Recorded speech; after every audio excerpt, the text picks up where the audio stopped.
Hello, my name is Michael Tobin. I work downtown. I have worked downtown for 6 or 7 years. I'm there almost every day. When I live my life, I'm living my life downtown.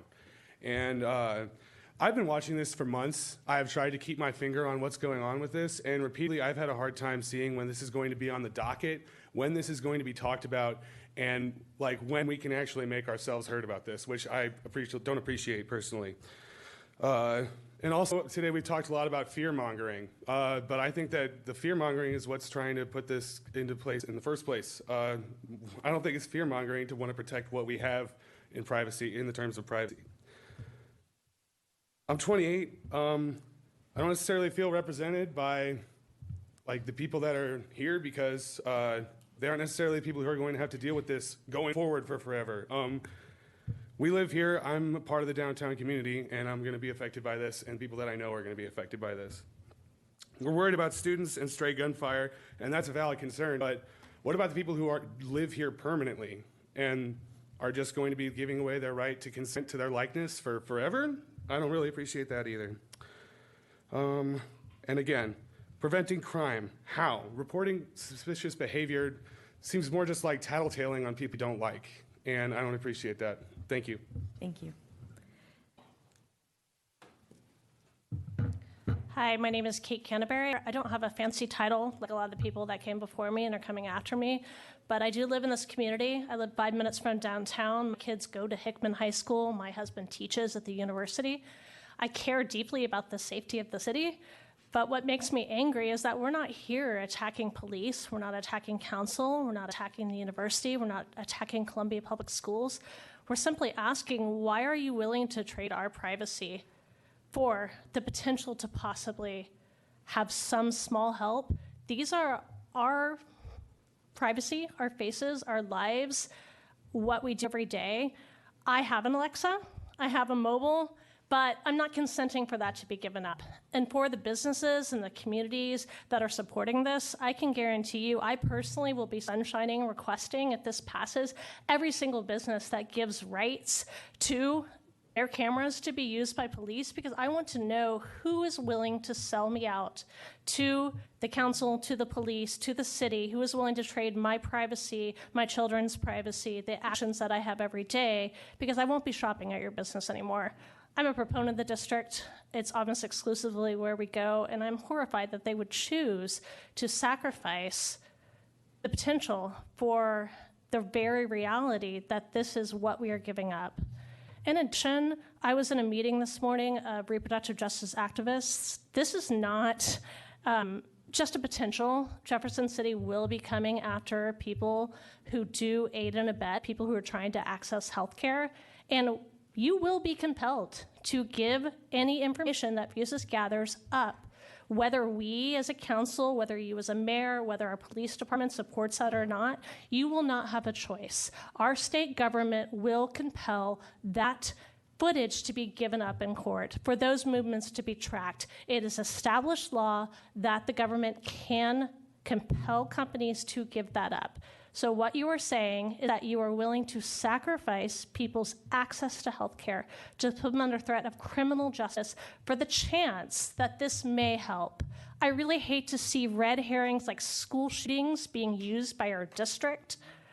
When my children go to Hickman High School, and we could not get any information from the district about a perceived threat last week. People kept their children home from school, yet they want to come to this council and talk about how my children's likeness, how their actions, how the cars that they drive in should be traded in case it may help prevent a school shooting. I guarantee you, this camera system may do a lot of things. It may help with petty crime. It may help with vandalism. It is not going to prevent a school shooting, and I'm not willing to trade my children for this. Thank you. Thank you. Evening. Hi, I'm Susan Mays. I live in North Central Columbia, and I'm speaking as the president of the North Central Neighborhood Association. Hopefully I don't need 5. Okay. I hope. I want to start, first of all, just as someone who's worked in technology for 25 plus years. I've never bought a software system that didn't cost extra money and make you hire more people. I've never been aware of any software purchase that was cheaper and didn't require more people. However, things could change. I don't know. I'm old. I don't keep up as much anymore. Secondly, as a president of the North Central Neighborhood Association, we voted to vote against this FUSUS software, to ask you to vote against it. The reason we did that is because of the people we arrest in this town, 10% are homeless. The people that get booked into the county jail. Getting racial data about bookings is complicated, but as you're well aware, we're overrepresented in vehicle stops data, jail population for people of color. Downtown, it's a 4-to-1 for the whole city. Downtown is 9-to-1, and I think East Campus was 16-to-1 when MU did their research. So we know that the city targets systemically. I'm not saying anybody's a bad person. The system is such that people of color and our unsheltered and our poor people in this town are the ones who get arrested and booked into Boone County Jail. The bail fund, as you know, pulled the 7 a.m. report every day for a year. We did analysis of that. 10% of the people that were arrested for rule-breaking laws, driving while revoked, driving without a license, fishing without a license, in one lovely case. We arrest people for crimes of poverty every single day. So the people that get reported are the people who don't look right. There's a lot of that downtown. I pulled the last week 7 a.m. report. Of those people, there were 184 what we call arrest incidents, which is a charge. So it's one person, one charge. So there are 6 charges, they're on there 6 times. Of those 184, due to addresses of known homelessness facilities, Welcome Home, Wilkes, those kinds of places, 40 of them were homeless. That's 22% of the people booked into Boone County Jail last week were homeless. So, sorry, before I go over my minute. North Central is the neighborhood between the CIDs. Mm-hmm. So what you're doing is you're going to force crime out of the CID and into our area. So I would just like to please think of us. So I'm going to shut up now and go away. Thanks a lot, Thank y'all. you, Susan. Next public comment. Good evening. My name is Demetria Stevens. I live north of town. I am in Ward 2. I'm totally against this, and I represent myself, my family. I've taken time in the last probably 6 months to be in the downtown district, because I keep hearing the district, the district, the district, the district, district. And I'm thinking, well, we need to think more than just out the district. I'm against this, but one of the things that we need to look at is we're going to do something like this, and we're asking the community to be a part of this. The best way to do this is to build the relationships back.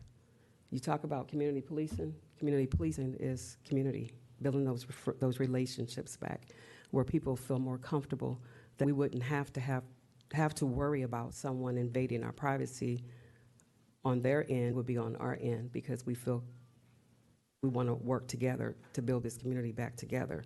I've been downtown and I've seen a lot, and I don't think there's been enough study, there's been enough thought put into what this is going to do. Tonight I've been listening more and more about this, and I don't trust that this is good for us. When I think about the data, the cameras, yes, we have cameras and we use it at our discretion. I feel as though this will be used at discretions. What makes me think, if any of you have seen the movie Enemy of the State, it's serious. When you talk about using cameras, is deeper than you guys realize. And I heard someone say, you open that box up. Are you prepared? What's to come? You may have a great idea, the chief, about what he wants to do with this, what the city council wants to do with this, but what if in 3 years We get a new chief, we get a new mayor, we get a lot of things. Will they come with the same thing? And I'm worried because when I heard you say that policy hasn't been written, that's dangerous. That should have been written. If we're going to vote for that tonight, we should know what we're doing. This is dangerous. We got to really think about what we're doing. I see a lot, and I don't know if y'all ready. I don't think that jail can hold what I see when I'm downtown. And the people that are doing things, I'm concerned about black and brown people, but the people that are doing things, they don't look like me. So I hope that campus is ready for what this is going to do. But it's a trust. We got to trust that if you do this, you're going to do right by it. But I'm against it. Thank you. Hello, Jean Mahale. I attended the policy meeting that Chief Jones and the police put on at the Molly Bowden Center recently.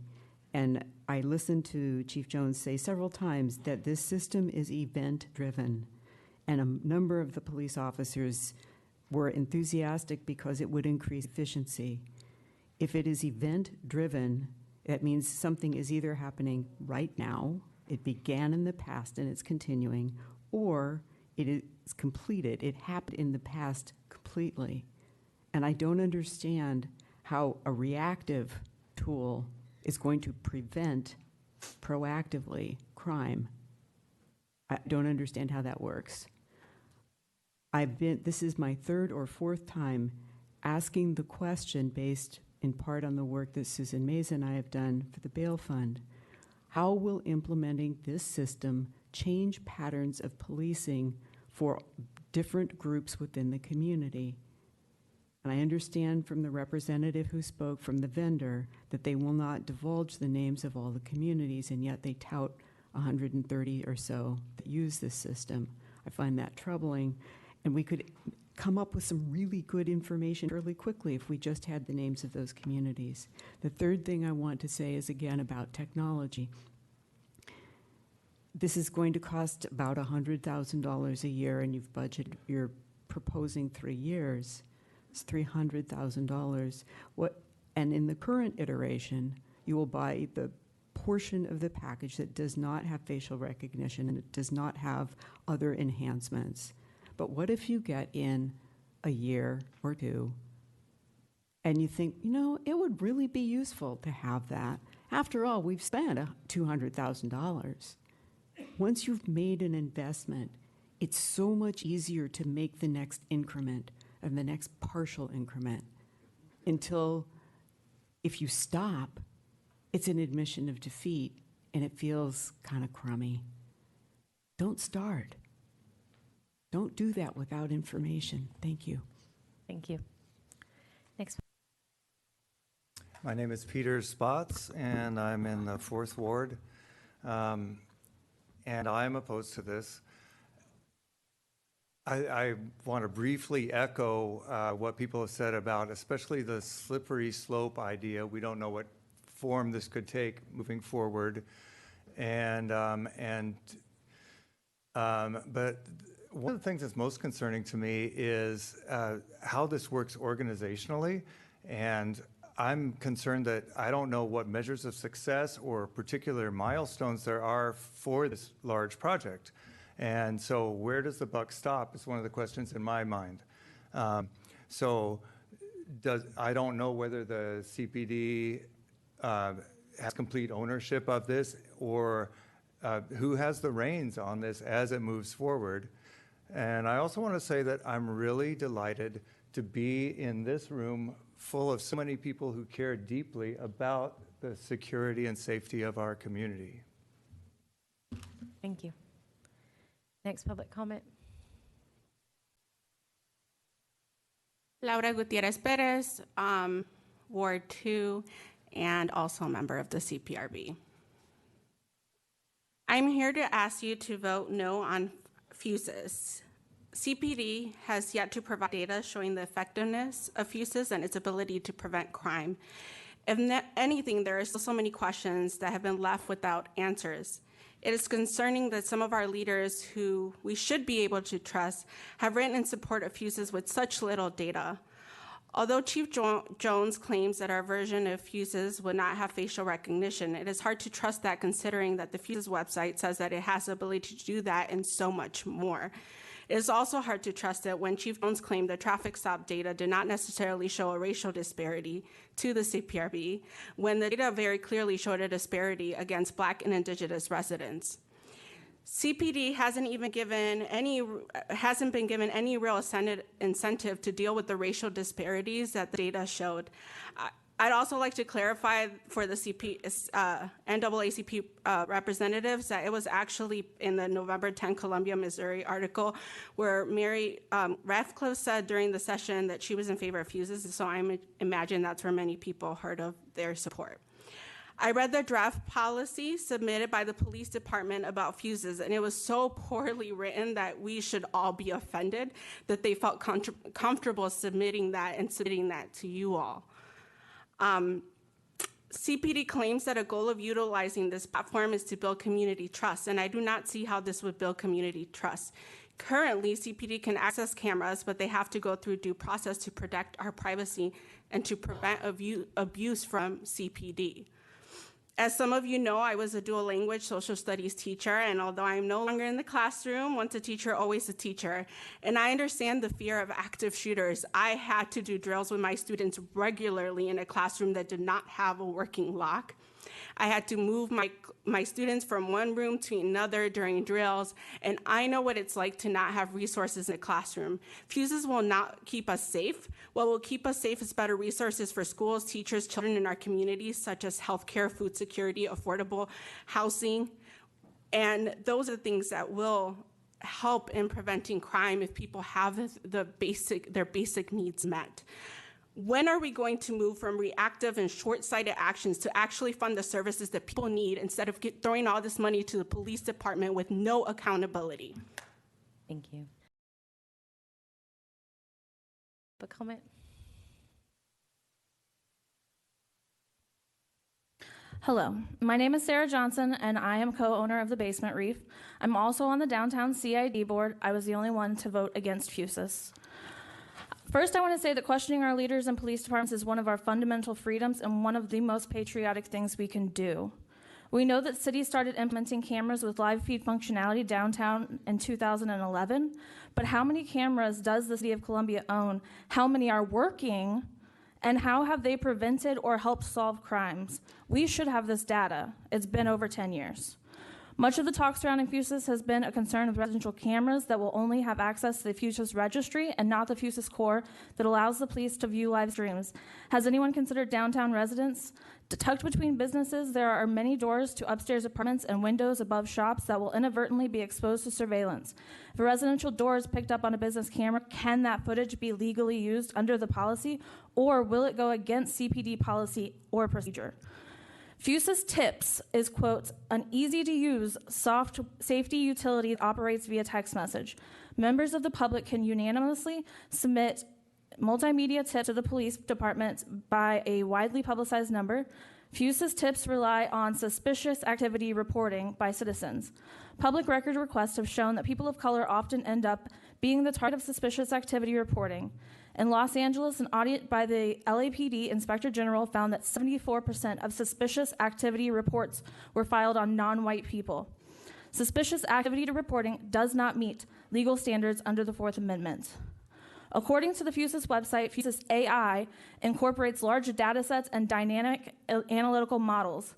This includes, quote, people, vehicles, visual descriptors, and much more. The FUSUS platform comes preloaded with dozens of search and analysis variables and profiles that are ready for action. The site goes on to say FUSUS AI goes beyond manual search parameters by automating detection capabilities. Users can set alert profiles, and when a match to the search parameters appears on any camera in the designated area of interest, alerts are automatically triggered. FUSUS describes itself as, quote, continuously evolving with its database of profiles for search and analysis updated by the FUSUS team weekly over the air. What do these data sets look like? What do they include? If FUSUS updates are sent weekly, will procedure be reevaluated weekly to ensure equitable use? FUSUS and CPD repeatedly deny facial tracking, but object tracking and people tracking can come with the same harms. AI learning is discriminatory and will cause harm in our community. A lot of these technologies operate based on presumptions.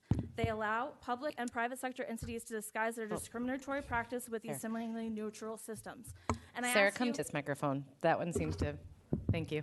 I wonder how well you guys have read all of these FUSUS documents. If nobody here has noticed the sections and pages missing between pages 9 and 10. We're out of time. Thank you.